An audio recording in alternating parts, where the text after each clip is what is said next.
Hello everyone, welcome to my channel all about geology. So आज के इस video में हम देखने वाले हैं ड्रोसोफिला के डेवलपमेंट के बारे में। ड्रोसोफिला किस तरीके से डेवलप होता है, इनका एंटीरियर और पोस्टीरियर पोर्शन किस तरीके से डेवलप होता है, उसके बारे में हम इस वीडियो में देखने वाले हैं। इसके पहले वीडियो में मैंने डेवलपमेंटल बायोलॉजी से रिलेटेड बहुत सारे वीडियो को अपलोड किया है अपने चैनल में। आप लोग चाहो तो सभी वीडियो को देख सकते हो, क्योंकि वो सभी वीडियो जो है CSIR नेट एग्जाम के लिए बहुत इंपॉर्टेंट है और ये वीडियो के ऊपर भी बहुत सारे क्वेश्चन पूछे जाते हैं CSIR नेट में। सो यहाँ पर ड्रोसोफिला मेलानोगास्टर क्या है, हम जानते हैं ये इंसेक्ट होते हैं। ठीक है, इंसेक्ट जो है ये इनको फ्रूट फ्लाई कॉमनली कहा जाता है। ये ऑर्डर रिप्टेरा से जो है बिलोंग करते हैं।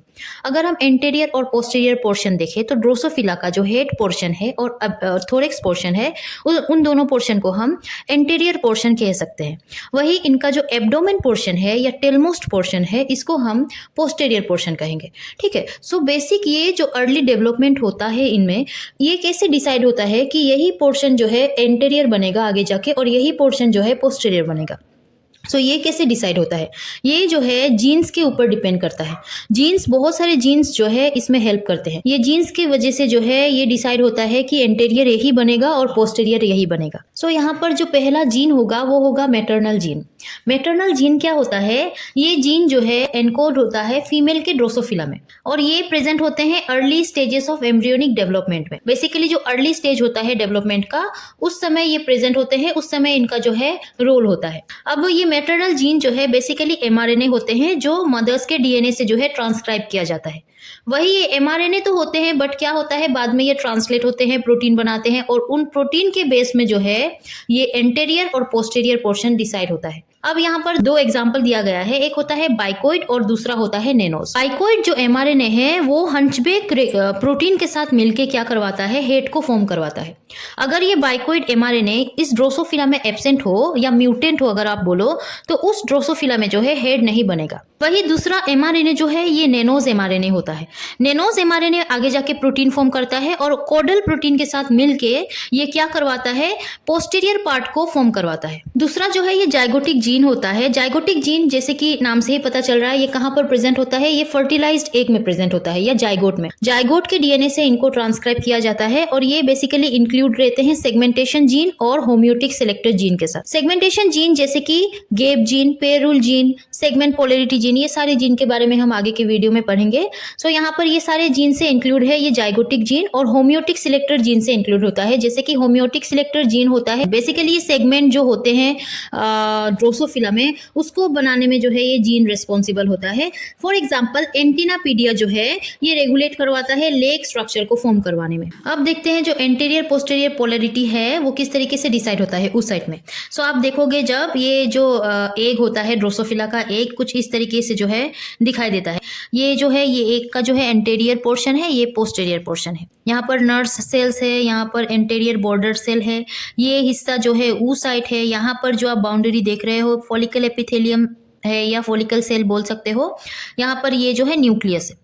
एक एक करके देखते हैं। उस साइड जो है सिंगल फीमेल जर्म सेल से या जर्मलाइन स्टेम सेल से आप बोल सकते हो, जो कि ये स्टेम सेल से की फॉर्म होता है। सो ये क्या कर सकते हैं, अपने आप को सेल्फ रिन्यू करवा सकते हैं और प्रोड्यूस करते हैं डिफरेंशिएटिंग ऑफ डॉटर सेल्स, जिनको सिस्टोब्लास्ट कहा जाता है। ये सिस्टोब्लास्ट जो है ये oogenesis के टाइम में जो है स्टार्ट होता है। oogenesis का मतलब है कि जब एग जो है फर्टिलाइज नहीं होता है, मतलब वो एग जो है अनफर्टिलाइज्ड स्टेज में होता है। और ये सिस्टोब्लास्ट जो है ये डिवाइड कर जाते हैं 4 time to produce 16 interconnected cells. वो 16 इंटरकनेक्टेड सेल्स में से एक सेल जो है आगे जाके oocyte बनता है और बाकी 15 सेल्स जो है नर्स सेल बनाते हैं। अब नर्स सेल से ही पता चल रहा है ये नर्सिंग करेंगे, मतलब उस सेल का जो है ध्यान रखेंगे, oocyte का ये ध्यान रखते हैं। नर्स सेल के पास बहुत सारा फंक्शन होता है। ये बेसिकली क्या करवाते हैं, ये मेटाबॉलिकली एक्टिव होते हैं और ये फॉर्म करवाते हैं mRNA को, जो हम लोगों ने मैटरनल जीन का जो एग्जांपल देखा था बाइकोइड mRNA, नेनोस mRNA। सो ये उन दोनों को भी क्या करवाते हैं, फॉर्म करवाते हैं। बाकी और भी सारे mRNA को फॉर्म करवाते हैं, हम आगे पढ़ेंगे। mRNA और प्रोटीन को जो है फॉर्म करवाते हैं और फॉर्म करवा के क्या करते हैं, ट्रांसपोर्ट करवाते हैं oocyte के पास। के लिए नर्स सेल है, इन जो मैंने डायग्राम दिखाया था, नर्स सेल जो है mRNA बनाते हैं। ठीक है, अब वो mRNA आगे जाके ट्रांसपोर्ट किया जाता है ये oocyte के पास और वही डिसाइड होता है कि वो जो है आगे जाके क्या फॉर्म करेगा। यहाँ पर ये कैसे ये ट्रांसपोर्टेशन करते हैं, इनके पास जो है ये आप जो देख रहे हो ये चैनल होता है, इसको कहा जाता है कैनल ब्रिज। जो कॉमनली रिंग कैनल बोल सकते हैं। ये क्या करवाते हैं, इस चैनल के थ्रू वो सारे एमआरएनए को प्रोटीन में पहले तो ट्रांसलेट करते हैं, देन वो क्या करवाते हैं, ट्रांसपोर्ट करवाते हैं। बेसिक इनका फंक्शन ये है। अब फॉलिकल सेल अगर देखें तो ये क्या है, फॉलिकल सेल जो है oocyte और नर्व सेल दोनों को क्या करके रखा हुआ है, कवर करके रखा हुआ है। बेसिकली ये एक का चेम्बर जो है ये फॉर्म करके रखा हुआ है, एक चैम्बर को ये फॉर्म करता है कौन, फॉलिकल सेल। और ये फॉलिकल सेल आप अगर ध्यान से देखोगे तो यहाँ पर जो है ये जो हिस्सा फॉलिकल सेल है इनको कहा जाएगा कॉल्यूमनर सेल, मतलब इनके पास कॉल्यूमनर मॉर्फोलॉजी होता है। और वही ये जो आप देख रहे हो जहाँ पर नर्व सेल के पास जो ये सराउंडेड है, ये जो है स्क्वेमस फॉलिकल सेल होते हैं। अब अगर हम देखें role of maternal gene and zygotic gene, क्योंकि यही जीन आगे जाके क्या करेगा, एंटीरियर और पोस्टीरियर एक्सिस को डेवलप करेगा। सो इनका रोल किस तरीके से है। The two maternal gene hunchback and caudal gene are present before fertilization in the egg in an inactive form. यहाँ पर कहने का मतलब यह है कि जो एग होगा, ड्रोसोफिला का जो एग होगा, वो फर्टिलाइज होने से पहले ही उनके पास दो प्रोटीन पाए जाते हैं, दो मैटरनल जीन पाए जाते हैं, हंचबेक और कॉडल। ये दोनों जीन जो है इक्वल कंसंट्रेशन में जो है पास प्रेजेंट होते हैं। जब एग फर्टिलाइज हो चुका होता है तब क्या होता है, दो और मैटरनल जीन जो है एक्सप्रेस होते हैं। जैसे कि मैंने डायग्राम दिखाया था, नर्व सेल के पास जो है बाइकोइड और नेनोज एमआरएनए फॉर्म हो रहा है, ठीक है। अब वो जो है आफ्टर फर्टिलाइजेशन वो ट्रांसलेट होगा, वो जो है प्रोटीन फॉर्म करेगा वहीं पर, मतलब नर्व सेल के पास, और उसके पास से वो क्या होगा, रिंग कैनल के थ्रू वो उस साइड में ट्रांसपोर्ट किया जाएगा। यहाँ पर अगर डायग्राम हम देखें तो ये जो आप हिस्सा देख रहे हो ग्रीन कलर का, ये हंचबेक एमआरएनए होता है, और उसके नीचे जो आप पिंक कलर का दिख रहे हो ये कॉडल एमआरएनए है। अनफर्टिलाइज्ड एग के केस में ये दोनों इक्वल अमाउंट में जो है कंसंट्रेशन में जो है प्रेजेंट होते हैं। वही बाइकोइड एमआरएनए और नेनोज एमआरएनए इस तरीके से एंटेरियर में और इस तरीके से पोस्टीरियर में जो है ये मतलब अभी इनएक्टिव फॉर्म में है, जो कि ये एमआरएनए के फॉर्म में है। जब एक फर्टिलाइज हो जाएगा तब अगर हम देखें तो एंटीरियर पोर्शन में जो है ये बाइकोइड बहुत ज्यादा अमाउंट में प्रेजेंट होता है, वही पोस्टीरियर पोर्शन में नेनोज बहुत ज्यादा अमाउंट में प्रेजेंट होता है। अब बाइकोइड एमआरएनए जो है किसके साथ मिलके एंटीरियर पोर्शन को फॉर्म करता है, हम लोगों ने एग्जांपल में देखा था, मैटरनल जीन के एग्जांपल में, ये जो है हंचबेक एमआरएनए के साथ मिलके एंटीरियर को फॉर्म करता है। मतलब हंचबेक का अमाउंट भी बाइकोइड एमआरएनए के पास ज्यादा होगा, और नेनोज जो कि एंटीरियर पोर्शन बनाता है हंचबेक, तो नेनोज के पास अगर हंचबेक ज्यादा हो तो इधर भी क्या हो जाएगा, एंटीरियर पोर्शन बन जाएगा। सो नेनोज के पास नहीं रहना चाहिए, सो ये नेनोज के पास नहीं है प्रेजेंट। हंचबेक और बाइकोइड एंटीरियर में बहुत ज्यादा है, और कॉडल जो कि आगे जाके जो है पोस्टीरियर पोर्शन बनाता है वो नेनोज के साथ इस तरीके से मैक्सिमम कंसंट्रेशन में जो है प्रेजेंट होता है, और यहाँ पर एंटीरियर में प्रेजेंट नहीं होता है। अगर ग्राफिकल वे में अगर हम देखें तो बेसिक यहाँ पर हम लोगों को ये जानने को मिला कि जो एंटीरियर एक्सिस जो फॉर्म करते हैं वो जीन होते हैं बाइकोइड और हंचबेक, और वही पोस्टीरियर एक्सिस जो फॉर्म करते हैं वो जीन होते हैं नेनोज और कॉडल। अब यहाँ पर थोड़ी बातें और जान लेते हैं। आप लोगों को ये लग रहा होगा कि ये जो है ट्रांसपोर्ट किस तरीके से होता है, कब ट्रांसपोर्ट किया जाता है ये बाइकोइड एमआरएनए और नेनोज एमआरएनए को, ठीक है। सो यहाँ पर बेसिकली अगर हम डेवलपमेंट देखें एग में जो है किस तरीके से जो है डेवलपमेंट होता है, एग जो है फर्टिलाइज एग जब होगा तो वो जब फर्टिलाइज हो जाएगा तब क्या होता है, उनमें कुछ डेवलपमेंट दिखाई देता है। किस तरीके से, वो जो डिप्लॉयड न्यूक्लियाई होंगे फर्टिलाइज एग में वो क्या करते हैं, कैरियोकाइनेसिस करते हैं, मतलब उनमें जो है न्यूक्लियर डिवीजन जो है शो होता है। न्यूक्लियर डिवीजन का मतलब है कि ये जो आप जो न्यूक्लियस देख रहे हो इनमें डिवीजन होने लगता है, ये एक न्यूक्लियस से बहुत सारे न्यूक्लियस में कन्वर्ट हो जाते हैं। 9 rounds of nuclear division produce multi nucleated, जिसको सिंसिशियम कहते हैं, मतलब multiple number of nuclei form होता है। और बाद में जब क्या होगा कि स्टेजेस बढ़ते जाएंगे तो ये न्यूक्लियाई जो है इस तरीके से पेरीफेरी में जो है इस तरीके से अटैच हो जाता है, और इस स्टेज को हम कहेंगे सिंसिशियल ब्लास्टोडम।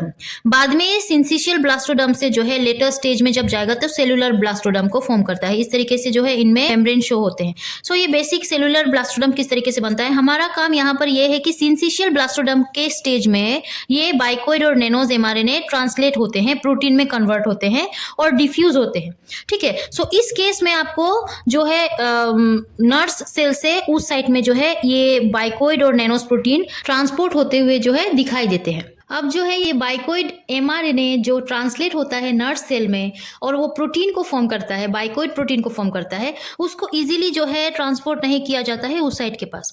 इनमें दो प्रोटीन हेल्प करते हैं, उनके पास ही प्रेजेंट होते हैं, जहाँ पर बाइकोइड प्रोटीन प्रेजेंट होता है नर्व सेल के पास, वहाँ पर ही प्रेजेंट होते हैं दो प्रोटीन, जिसका नाम होता है एक्सुपेरेंशिया और स्वेलो।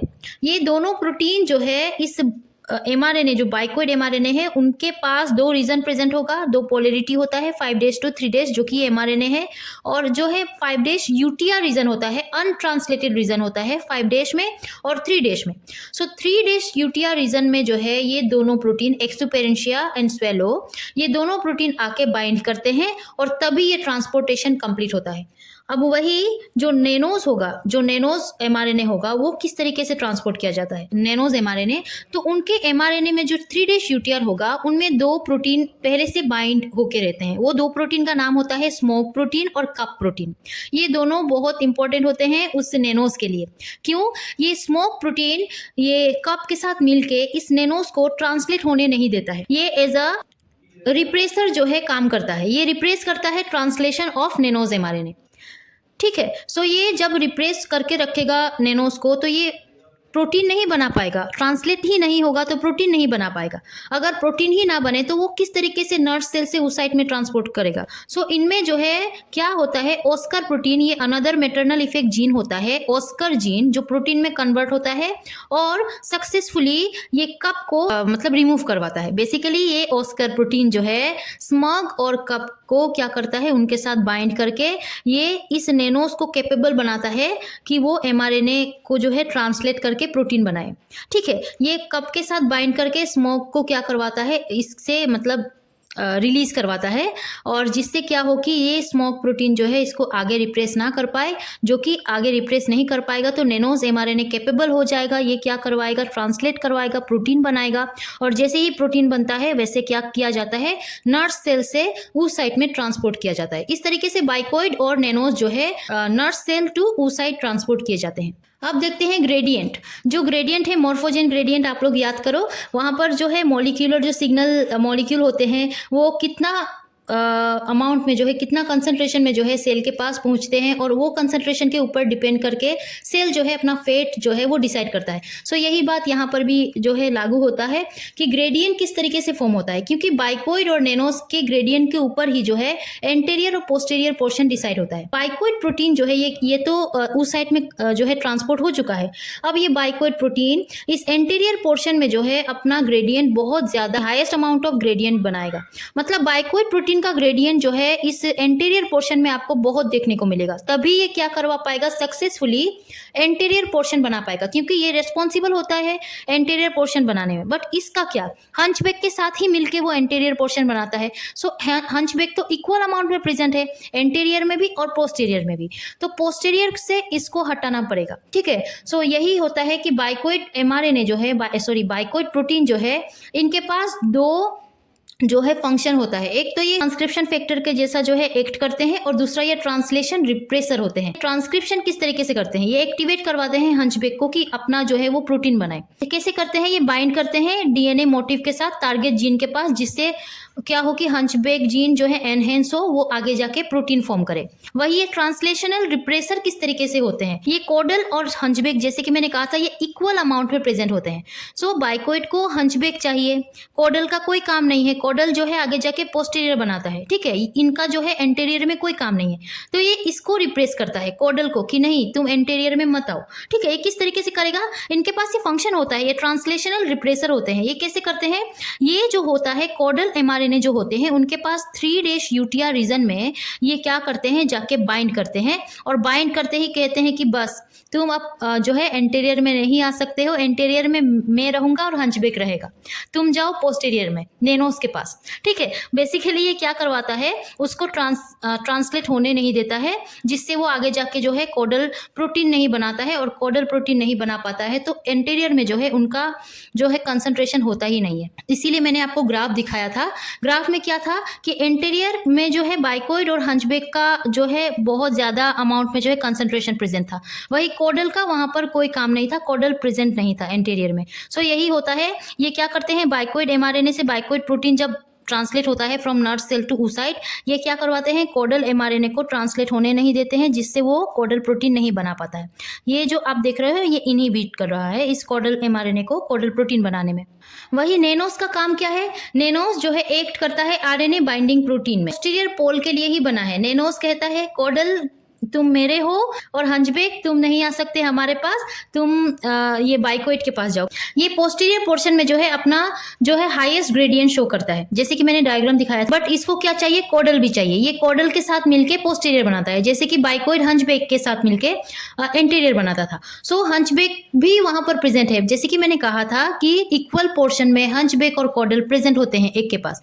तो हंचबेक और बाइकोइड मिलके कोडल को रोक रहे हैं कि तुम एंटीरियर में नहीं आ सकते। वही नेनोस भी हंचबेक को रोकेगा कि तुम पोस्टीरियर में नहीं आ सकते। सो ये कैसे होता है, ये क्या करते हैं, ये नेनोस जो है प्यूमिलियो और ब्रेड प्रोटीन के साथ मिलके हंचबेक को रोकता है। कैसे, प्यूमिलियो क्या है, प्यूमिलियो इज अ ट्रांसलेशन रेगुलेटर जो रिप्लेस करवाता है स्पेसिफिक mRNA को, और यहाँ पर ये किसको रिप्लेस करवाएगा, इस हंचबेक mRNA को। ठीक है, सो हंचबेक mRNA को ये क्या करवाएगा, प्यूमिलियो जो है रिप्लेस करवाता है along with brat. Brat was thought to be recruited to mRNA indirectly through introduction with the pumilio. Pumilio के साथ मिलकर ये जो है ट्रांसलेशन जो है ये रोकते हैं। सो यहाँ पर हंचबेक mRNA का 3' यूटिया रीजन में ये क्या करते हैं, दोनों प्रोटीन जाके बाइंड करते हैं और ये उसके ट्रांसलेशन को रोकते हैं। नेनोस mRNA जो कि नेनोस प्रोटीन बन चुका है, जो कि ट्रांसपोर्ट हो चुका है oocyte में, अब ये क्या करेगा, हंचबेक mRNA को 3' यूटिया में जो है बाइंड करेगा दो प्रोटीन के साथ मिलके। उन प्रोटीन का नाम होता है प्यूमिलियो और ब्रैट, और क्या करता है, हंचबेक mRNA को ट्रांसलेट नहीं होने देता है, जिससे वो हंचबेक प्रोटीन नहीं बनता। मतलब पोस्टीरियर रीजन में जो है हंचबेक होता ही नहीं है। सो पोस्टीरियर रीजन में कौन होता है, नेनोस और कोडल, और एंटीरियर रीजन में कौन होता है, बाइकोइड और हंचबेक। अब यहाँ पर जो है कुछ इंपॉर्टेंस पॉइंट दिया गया है जिसके ऊपर बहुत सारे क्वेश्चन आते हैं। अब अगर हम देखें कि म्यूटेशन अगर हो जाए बाइकोइड जीन में तो क्या होगा, हम जानते हैं बाइकोइड जो जीन होगा वो तो रिस्पॉन्सिबल होता है हेड बनाने में। सो अगर म्यूटेशन हो गया तो वो तो हेड नहीं बना पाएगा, ठीक है, उस ड्रोसोफिला में हेड नहीं बनेगा। और एक बात आप लोग याद रखिएगा, ये बाइकोइड और जो हंचबेक है वो तो एंटीरियर पोर्शन में उनका कंसंट्रेशन मैक्सिमम होता है, बहुत ज्यादा होता है, इसीलिए वहां पर हेड बनता है। और जो मिडिल पोर्शन जो थोरेक्स पोर्शन है उसमें जो है मॉडरेट कंसंट्रेशन रहता है, इसीलिए वो थोरेक्स बनता है। ठीक है, हाई कंसंट्रेशन ऑफ बाइकोइड प्रोटीन क्या बनाता है, एंटीरियर हेड स्ट्रक्चर। वही मॉडरेट कंसंट्रेशन ऑफ बाइकोइड प्रोटीन क्या बनाता है, थोरेक्स बनाता है। वही बाइकोइड प्रोटीन का कंसंट्रेशन अगर ना हो तो क्या होगा, एब्डोमेन। मतलब कहाँ पर, वो पोस्टीरियर रीजन में, पोस्टीरियर रीजन में तो बाइकोइड है ही नहीं। सो बाइकोइड है नहीं तो क्या बनेगा, एब्डोमेन बनेगा, जो कि वहां पर कौन है, नेनोस और कोडल है। Moreover, any location in an embryo where the bicoid mRNA was injected become the head। ये इंपॉर्टेंट है, किसी भी पोर्शन में, एंटीरियर में तो बाइकोइड है ही उस एग में, बट आप अगर पोस्टीरियर में भी बाइकोइड जो mRNA है उसको इंजेक्ट करते हो तो उस एग में जो है दो हेड फॉर्म होंगे, क्योंकि बाइकोइड हेड फॉर्म करता है, हमें पता है। अब एक एग में जो है इस पोर्शन में, एंटीरियर पोर्शन में पहले से बाइकोइड है तो आगे जाके वो हेड ही फॉर्म करेगा। बट आपने बाहर से पोस्टीरियर पोर्शन में भी जो है बाइकोइड ऐड किया है तो वो आगे जाके इस पोर्शन में भी हेड फॉर्म करेगा। ठीक है, इस पोर्शन में भी हेड फॉर्म करेगा, मतलब उस ड्रोसोफिला में दो हेड फॉर्म होंगे। बाइकोइड mRNA was injected into the center of an embryo, the middle region become the head and the region on either side of it become thorax। अगर central region में बाइकोइड को add करते हो तो वो हेड सेंट्रल रीजन में बनाएगा, middle reason में, और उनके साइड में थोरेक्स बनेंगे। बाइकोइड आप जहां भी ऐड करो वहां पर हेड ही बनेगा। If large amount of bicoid mRNA was injected into the posterior end of wild type embryo, the two heads emerge, जो कि मैंने अभी कहा था, one at either side। If Nenos gene is absent in the mother, no abdomen form in the embryo। Nenos अगर ना हो उस ड्रोसोफिला में तो वहां पर एब्डोमेन नहीं बनेगा। तो यहाँ पर इसके ऊपर ही बहुत सारे क्वेश्चन पूछे जाते हैं CSIR नेट में। आई होप आपको सभी बातें समझ आ गई होगी about anterior posterior axis of Drosophila, किस तरीके से डेवलप होता है, उनमें जो है ये किस तरीके से जो ग्रेडियंट पाए जाते हैं। सो आई होप आप लोगों को समझ आ गया होगा। अगर समझ आया हो और अच्छा लगा हो तो इस वीडियो को लाइक कीजिए, मेरे चैनल को सब्सक्राइब करना प्लीज़ मत भूलिएगा। टिल दिन पढ़ते रहिए, take care and bye bye.